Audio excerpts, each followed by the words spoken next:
The muscular system is a fundamental component of the human body responsible for movement, posture, circulation, and the propulsion of substances through internal organs. According to Inner Body's overview of the muscular system, the human body contains over 600 muscles that work together to allow both voluntary and involuntary actions, ranging from walking to digestion. This structural overview is reinforced by Noto, Levitt, and Edens in Physiology Muscle, Staples, who explain that muscles are specialized tissues capable of contraction in response to neural stimulation, converting chemical energy into mechanical force. The importance of muscle mass extends beyond movement. A Mass General Hospital article emphasizes that muscle tissue plays a crucial role in metabolic health, balance, and injury prevention. This idea complements the physiological explanation provided by Staples, which states that muscle tissue contributes to glucose metabolism, thermogenesis, and overall homeostasis. Together, these sources demonstrate that muscle mass is not only essential for physical strength, but also for maintaining systemic health. Additionally, Noto et al. Explained that muscle physiology depends on the interaction between muscle fibers, connective tissue, blood supply, and the nervous system. This integrated perspective supports Inner Body's anatomical presentation by showing that muscles cannot be understood as isolated structures, but rather as part of a coordinated biological system. Human muscle tissue is classified into three distinct types: skeletal, cardiac, and smooth muscle. While all three share the ability to contract, they differ significantly in structure, control, and function.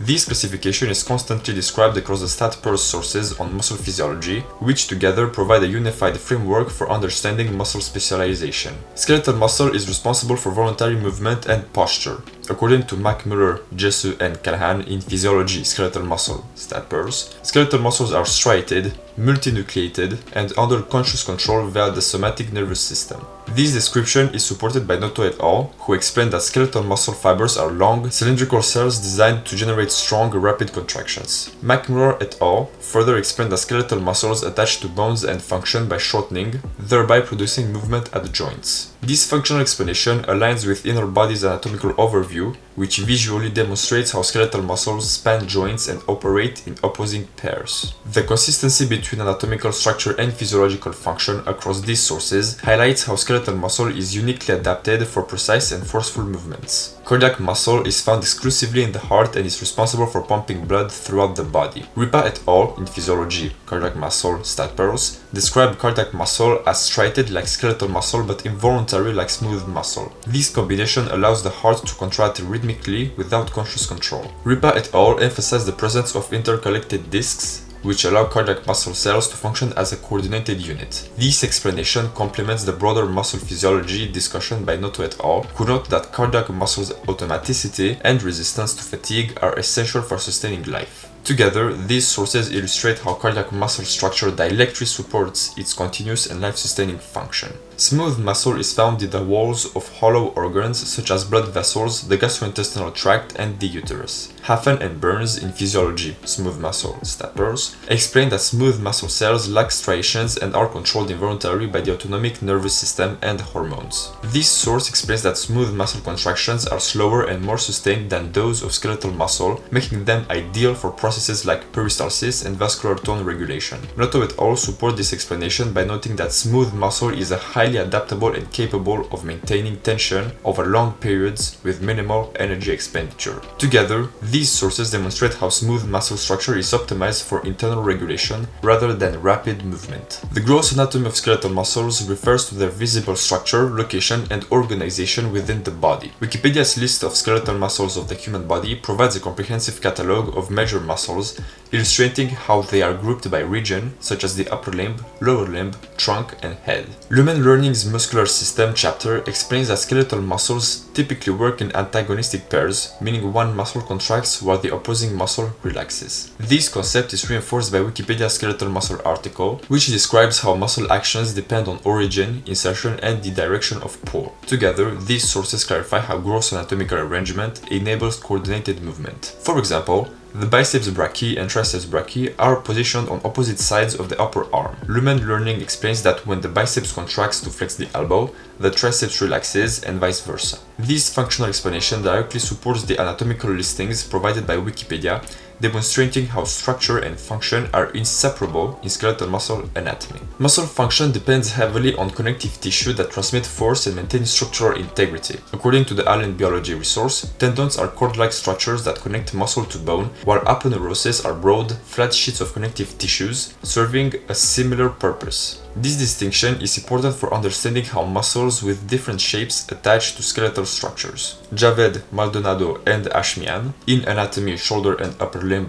Muscles, StatPearls, provide applied examples of these attachments in the upper limb, explaining how tendons and aponeuroses allow muscles to generate precise movements at complex joints like the shoulder. This anatomical explanation is supported by Wikipedia's article on fascia, which describes fascia as a connective tissue network that surrounds and integrates muscles throughout the body. Mass and Sandercock's research on force transmission further deepens this understanding by demonstrating that force can be transmitted not only through tendons but also through connective tissue linkages between neighboring muscles. This finding supports the broader anatomical descriptions by showing that muscles function as part of an interconnected system rather than as isolated units. At the microscopic level, muscle tissue reveals highly specialized cellular structures. Campbell and Mahoney in Histology, Muscle, StatPearls, explain that skeletal muscle fibers are composed of repeating units called sarcomeres, which give rise to the striated appearance of skeletal and cardiac muscle. Ken Hubb's Histology resource on skeletal muscle supports this explanation by providing detailed descriptions of myofibers, actin, and myosin filaments. Ken Hubb explains that the precise alignment of these filaments allows for efficient contraction, which directly supports the physiological mechanisms described by Campbell and Mahoney. Muscle contraction is the physiological process by which muscle fibers generate force and shorten or maintain tension. This process relies on highly coordinated molecular interactions and electrical signals. Gash et al. In Physiology, Muscle Contraction, StatPearls, explain that contraction occurs when muscle fibers respond to neural stimulation, leading to mechanical force production. This general framework is expanded in more detail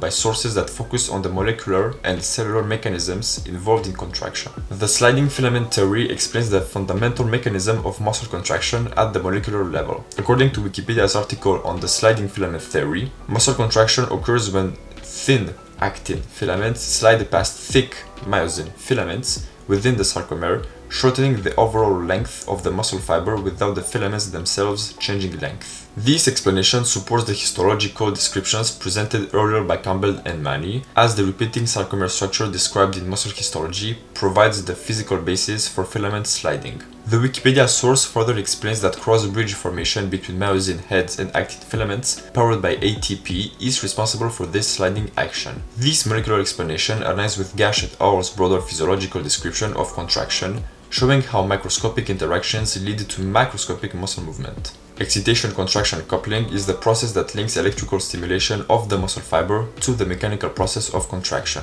Calderon et al. Describe this mechanism in detail, explaining that it begins when an action potential traverses along the muscle fiber membrane and into the transverse tubules. This electrical signal triggers the release of calcium ions from the sarcoplasmic reticulum. Calderon et al. Explain that the increase in intracellular calcium allows calcium to bind to regulatory proteins, enabling actin and myosin interaction. This mechanism supports the sliding filament theory described by Wikipedia, as calcium release is the key step that allows filament sliding to occur. Together, these sources demonstrate how electrical signals are translated into physical force, reinforcing the integrated nature of muscle physiology. Muscle contractions can occur in different forms depending on whether the muscle changes length while generating force. Gash et al. Classify muscle contractions into major types, including isotonic and isometric contractions. Isotonic contractions involve a change in muscle length, while isometric contractions produce tension without changing length. This source explains that concentric contractions occur when a muscle shortens, such as lifting an object, while eccentric contractions occur when a muscle lengthens under tension, such as lowering a weight.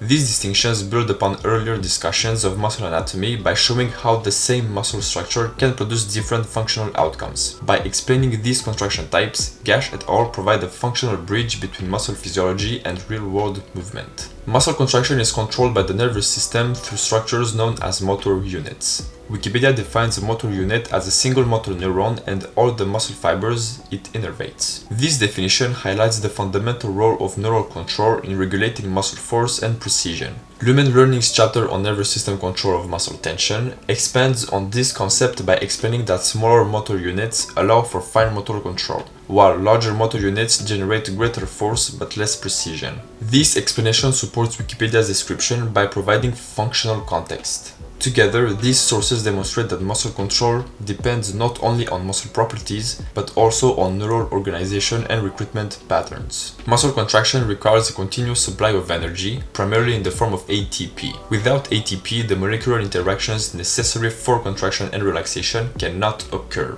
The sources provided explain multiple pathways by which muscles generate ATP to meet varying energy demands. Lumen learning explains that ATP is directly required for cross-bridge cycling and calcium reuptake during muscle contraction and relaxation. However, stored ATP is limited, so muscles rely on additional systems to regenerate ATP. Wikipedia's article on phosphocreatine explains that phosphocreatine acts as a rapid energy buffer, donating phosphocreate groups to regenerate ATP during short, intense bursts of activity. Melkonian and Shuri in Biochemistry Anaerobic Glycolysis, StatPearls, describe anaerobic glycolysis as another ATP-producing pathway, particularly important during moderate to high-intensity activity when oxygen availability is limited. This explanation complements the Lumen learning resource on muscle fiber contraction, which explains how different ATP pathways are activated depending on activity intensity and duration. Together, these sources show that muscle energy metabolism is flexible and adaptable to varying functional demands.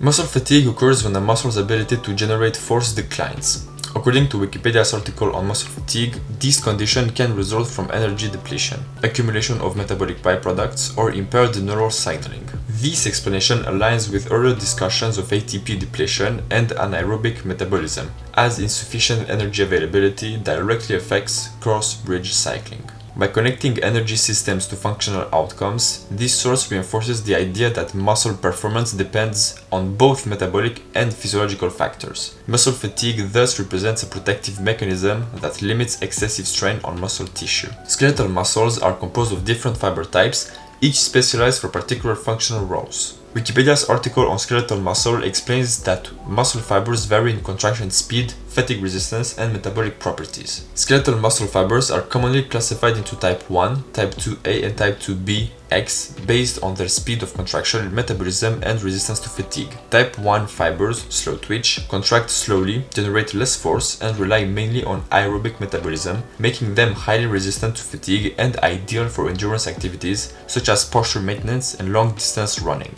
Type 2A fibers, fast oxidative glycolytic, contract faster and produce more force than type 1 fibers, using both aerobic and anaerobic metabolism. This allows them to balance power and endurance, so they are well suited for activities like middle distance running or repeated moderate intensity movements. Type 2B X fibers, fast glycolytic, contract the fastest and generate the greatest force but depend primarily on anaerobic metabolism, causing them to fatigue quickly. These fibers are specialized for short, explosive actions such as sprinting or heavy weightlifting. Wikipedia's article on skeletal muscle supports earlier discussions of energy metabolism by explaining that certain fiber types rely more heavily on aerobic pathways, while others depend on anaerobic processes. Muscle tissue is highly adaptable and responds dynamically to mechanical, metabolic, and hormonal stimuli. Muscle growth and adaptation occur primarily through changes in muscle fiber size and, in limited cases, muscle fiber number. Wikipedia's article on muscle hypertrophy defines hypertrophy as an increase in the size of existing muscle fibers, which is a primary mechanism of muscle growth in humans. This concept is supported by Schoenfeld's review on the mechanisms of muscle hypertrophy,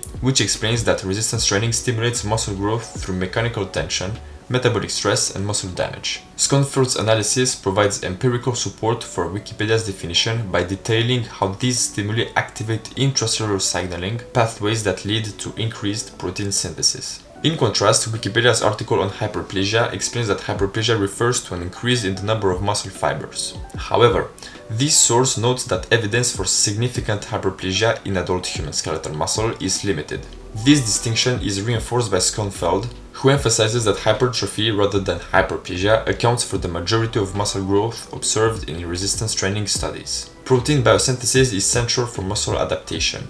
Wikipedia's article on protein biosynthesis explains that muscle growth occurs when the rate of protein synthesis exceeds the rate of protein breakdown. This molecular explanation supports Schoenfeld's discussion of hypertrophy, as increased protein synthesis is the final outcome of the signaling processes activated by training stimuli. Together, these sources demonstrate how cellular mechanisms translate mechanical stress into structural adaptation. The muscular system does not function independently, but works closely with multiple other body systems to maintain overall health and function. Health Direct's overview of the neuromuscular system explains that muscles rely on the nervous system for activation and coordination. This relationship supports earlier discussions of motor units and highlights the essential role of neural input in muscle function. Wikipedia's article on the human musculoskeletal system expands this interaction by describing how muscles work with bones and joints to produce movement and maintain posture. This structural partnership reinforces the anatomical explanation discussed earlier and demonstrates how muscles convert contractile force into bodily motion. The muscular system also interacts closely with the circulatory system. Laconi explains that blood vessels deliver oxygen and nutrients to muscle tissue while removing metabolic waste products. This explanation supports earlier discussions of muscle energy metabolism, as adequate blood supply is necessary for sustained ATP production and muscle performance. Respiration is another system closely linked to muscle function.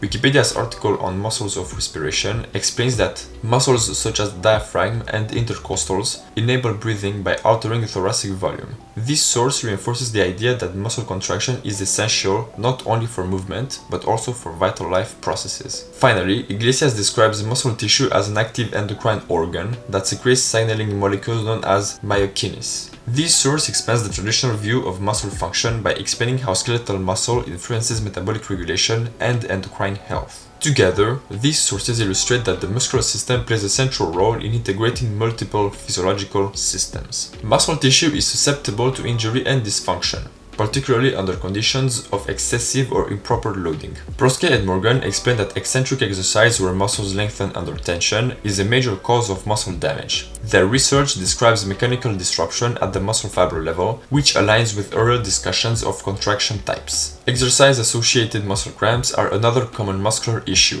Miller et al. Explain that these cramps can result from altered neuromuscular control and fatigue. This explanation supports earlier discussions of muscle energy depletion and neuroregulation, demonstrating how physiological imbalances can lead to painful contractions. Tendinopathy represents a disorder of muscle-tendon interaction. Magnusson, Lundberg, and Kjær explain that tendinopathy results from an imbalance between tissue loading and recovery. This explanation aligns with Physiopedia's overview of overuse injuries in sport, which emphasizes repetitive strain as a primary risk factor. Together, these sources demonstrate how chronic stress affects both muscle and connective tissue. Muscle regeneration is critical for recovery following injury. Chargé and Rudnicki explain that muscle repair is regulated by cellular and molecular mechanisms involving satellite cells. This regenerative process supports earlier discussions of muscle adaptation by showing how damaged tissue can be repaired and strengthened in response to injury. Maintaining muscle health is essential for overall well-being across the lifespan. Phillips and Winnet argue that resistance training produces significant health-related benefits,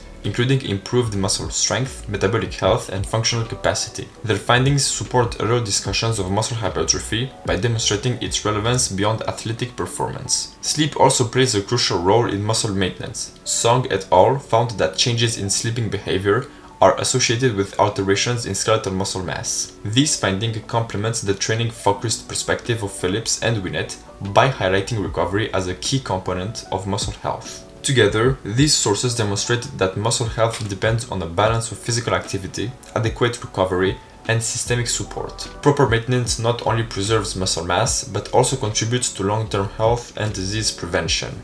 So ladies and gentlemen, that was the muscular system anatomy and physiology. I hope you liked and learned something new. And like I wrote in the disclaimer, I didn't want to make it like a full academic review, but if you are interested in learning way more than what I just provided to you, make sure to check the description because all the studies are in the description, or there is a link. And if you enjoyed the content, please make sure to let me know in the comments and I'll try to reply to you if you have some questions. And yeah, that was everything I had to say. Have a great day, have a great week, and we will meet next time for some other video. And like always, take care.